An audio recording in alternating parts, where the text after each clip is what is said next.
Hi there, hello, welcome back. I'm here to discuss something about the topic that we are doing, taking stories. We are reading stories of Shakespeare. Shakespeare was a great playwright who wrote many great plays, and they are read all over the world in schools as well as universities. So one very important thing that I need to tell you that the stories that we are reading that are not original language of Shakespeare. Shakespeare wrote in semi-poetic way, so take care of this. And second thing is there was a phrase in first part of the story, as you like it, Juno's swans. That is the reference to Roman mythology. There is a goddess Juno, and these were her two swans, which were symbol of love. So to show the love between the two cousins, Celia and Rosalind, he used uh, this phrase, Juno's swans. So I hope you liked it. Let us read the next part, and I hope you will like it too. So see you again. Let us start. Welcome back, friends. Let us continue our story as you like it by William Shakespeare. Second part, the wrestling match. कुश्ती का मुकाबला. The duke on seeing the girls, राजा ने जब लड़कियों को देखा, asked them to persuade the young challenger to give up the unequal fight.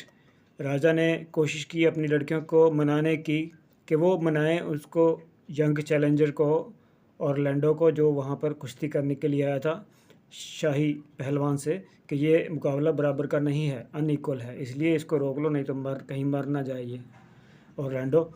However, their request fell on deaf ears. फिर भी उसकी राजा की जो रिक्वेस्ट थी वो उन्होंने कोई उसकी तरफ ध्यान नहीं दिया. It fell on def years. तो ये मुहावरा है इंग्लिश का कि लड़कियों ने नहीं मानी उसकी राजा की बात. Orlando thanking them for their kindness. और उधर ऑरलैंडो ने इस चीज़ के लिए लड़कियों का धन्यवाद किया कि expressed his determination to go ahead with the match. और अपना पक्का इरादा, डिटर्मिनेशन दिखाया कि वो इस मैच के लिए तैयार है. गो अहेड मतलब आगे बढ़ेगा इसकी तरफ. Let your eyes and gentle wishes go with me to my trial. आपकी दुआएं चाहिए मुझे इस ट्रायल में, इस परीक्षा की घड़ी में. अपनी Orlando was the youngest son of Sir Rowland de Boys. ये ऑरलैंडो के पिता का नाम था, इतना लंबा. And he was a faithful follower of the old duke. और वो ओल्ड ड्यूक जो जंगल में है उसके उसका फ्रेंड था उसका पिता.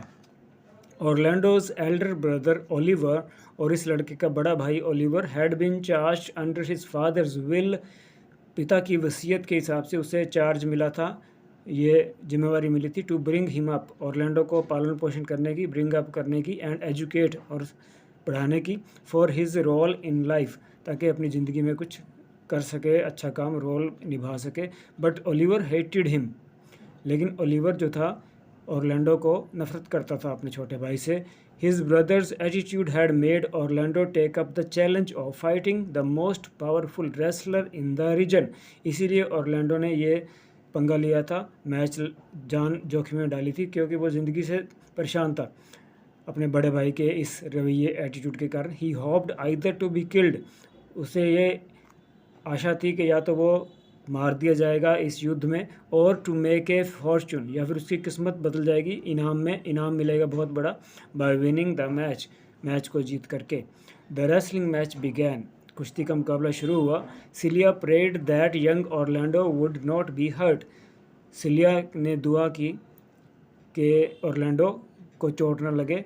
But Rosalind felt the most for him. लेकिन रोजालिंड के दिल में और भी कुछ ज़्यादा था उसके प्रति. हिज अनहैप्पीनेस एंड फ्रेंडलेस स्टेट का मतलब कंडीशन. ऑरलैंडो की उदासी की ज़िंदगी और उसका कोई दोस्त नहीं था, ये उसकी हालत. Was like hers. ये उसको अपने जैसी लगी. And it could be said, और ऐसा कहा जा सकता है, she had fallen in love with him, कि उसे उससे प्यार हो गया था ऑरलैंडो से. The concern of the ladies gave courage and strength to Orlando. और इन लड़कियों का, लेडीज़ का उसकी तरफ कंसर्न, परवाह, वो उसकी परवाह कर रही थी, तो इससे उसको हौसला मिला, स्ट्रेंथ में ताकत मिली. ही ओवर थ्रू चार्ल्स. उसने उठा करके पटक दिया. ओवर थ्रू होता है पटक दिया. चार्ल्स को, उस पहलवान को. This feet pleased the Duke. Feet होता है कोई डिफ़िकल्ट कारनामा, इस कारनामे ने ड्यूक को खुश कर दिया। प्लीज होता है खुश करना। But when he discovered that Orlando was Sir Rowland de Boys son, लेकिन जब उसे ये पता चला कि वो किसका लड़का है, his displeasure knew no bounds, उसकी गुस्सा, डिसप्लेजर का मतलब खुशी का उल्टा, मतलब गुस्से की कोई सीमा ना रही, ये इसका मतलब है मुहावरे का। He ordered Orlando to leave the court immediately, उसने उसको वहीं से उसी समय वहाँ से चले जाने के लिए हुक्म दे दिया। Both Celia and Rosalind saw the change which had come over Duke Frederick, और लड़कियों ने भी देखा कि कैसे उसके पिता का बिहेवियर चेंज हो गया जब उससे once he learned who Orlando was, जब उसे उसकी असलियत ऑर्लैंडो की पता चली। Their sympathy for Orlando increased, इससे उनका उसके प्रति और ज़्यादा सहानुभूति ज़्यादा हो गई, बढ़ गई। Rosalind in fact was delighted to know that Orlando was the son of her father's old friend, Rosalind को ये जान के खुशी हुई कि वो उसके पिता के दोस्त का लड़का है।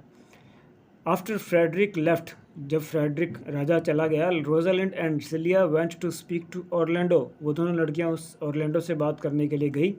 Rosalind took off her chain and before leaving clasped it around Orlando's neck, Rosalind ने अपने गले की चेन उतार दी और जाते टाइम उसके ऑर्लैंडो के गले में क्लैस्प मतलब डाल दी, सेइंग, ये कहते हुए, वेयर दिस फॉर मी, मेरी तरफ से ये तुम पहनो। I would have given you more had I the means to do so, मैंने इससे भी ज़्यादा तुम्हें देना था अगर मेरे पास इसके साधन होते, मेरे पास अगर शक्ति होती। Celia was surprised by Rosalind's uncharacteristic behaviour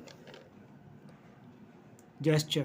uncharacteristic होता है जो नेचर के बिल्कुल उल्ट हो, जो उसका करेक्टर ना हो, जो उसका नेचर ना हो, उसके उल्टा इसके इस तरह के बिहेवियर को देख करके उसने क्वेश्चन किया, हैरान हो गई थी वो। वंस दे वर अलोन, जब वो दोनों अकेली थी, she asked Rosalind, is it possible that you have fallen in love so suddenly with a stranger, कि क्या ऐसा तो नहीं है, क्या ये संभव है कि इतनी जल्दी से तुम्हें एक अजनबी स्ट्रेंजर से प्यार हो गया है।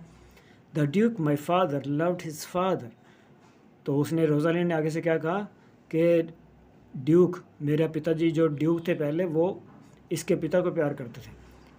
Does that mean you should love his son, क्या इसका ये मतलब है कि तुम्हें भी उसके बेटे से प्यार करना चाहिए। क्वेश्चन सिलिया ने सवाल किया। माई फादर हेटेड हिज, मेरे पिताजी उसके पिताजी से नफरत करते थे, and so I should hate him but I do not hate Orlando, तो उसके हिसाब से तो मुझे भी उससे नफरत करनी चाहिए क्योंकि मेरे पिता उसके पिता से नफरत करते हैं, लेकिन मैं उसे नफरत नहीं करती। शी सेड, उसने अपना तर्क दिया। While the two were talking of Orlando, जब ये दोनों बातें कर रही थी, duke Frederick entered their room, duke आ गया। He was in a great fury, fury होते गुस्सा, गुस्से में था, बहुत ज़्यादा भड़का हुआ था। Orlando's victory had reminded him of the banished duke, ऑर्लैंडो की जीत ने उसे याद दिला दिया था अपने बड़े भाई का, जो उसने निकाला हुआ था जंगल में था जो। For some time now he had been unhappy with Rosalind, काफ़ी समय से वो, कई कारणों से वो पहले से नाखुश था रोजालिंड से। Because the people loved and praised her, क्योंकि लोग उसको पसंद करते थे और उसकी प्रेज करते थे, उसकी तारीफ़ करते थे। Her presence in court reminded the people of her banished father, लोगों को भी उसके बैनिश देश निकाला दिए हुए पिता की याद आती थी जब भी वो कोर्ट में आती थी लड़की, उसको देख करके। एंड दे पिटिड हर, और वो उस पर पिटी, दया उनको आती थी, तरस करते थे। एज ए रिज़ल्ट, इसके नतीजे से Frederick's displeasure with Orlando extended towards his niece, तो इसलिए ऑर्लैंडो का गुस्सा इसकी तरफ एक्सटेंड हो गया, उस पर आ गया, अपनी भतीजी के ऊपर भी। He ordered her to leave the court, उसने उसको हुक्म दे दिया वहाँ से, कोर्ट से चले जाने का। If within 10 days you are found in our court, अगर 10 दिन के बाद, 10 दिन के अंदर अंदर तुम्हें देखा गया दोबारा इस कोर्ट में, और with in a radius of 20 miles of it, या फिर 20 मील के घेरे में भी तुम्हें देखा गया हमारे इस कोर्ट के, यानी कि इस राज्य के, यू विल डाई, तुम्हें मार दिया जाएगा। ही थंडर्ड, वो गरजा। But what have I done to deserve this, लेकिन मैंने क्या किया है जिसका मुझे ये सिला मिल रहा है, इसका ये हक मुझे किस हक से ऐसा बोला जा रहा है कि मैं ऐसा डिज़र्व करती हूँ? Asked Rosalind. रोजालिंड ने पूछा, you are your father's daughter, was the unreasonable reply. और क्या उत्तर आया जो कि अनरीजनेबल था, अतार्किक था, कोई लॉजिक नहीं था इसमें, कि इसलिए क्योंकि तुम अपने पिता की बेटी हो। Celia began to plead for Rosalind. Celia ने बहुत ज़्यादा मिन्नतें की, प्लीड किया रोजालिंड के लिए कि उसको माफ़ कर दिया जाए, but the Duke was adamant, लेकिन वो अड़ा रहा अपनी ज़िद पर। एंड टर्निंग शार्पली अवे, तेज़ी से मुड़ते हुए, from the girls left the room, वहाँ से चला गया। So that's all for today.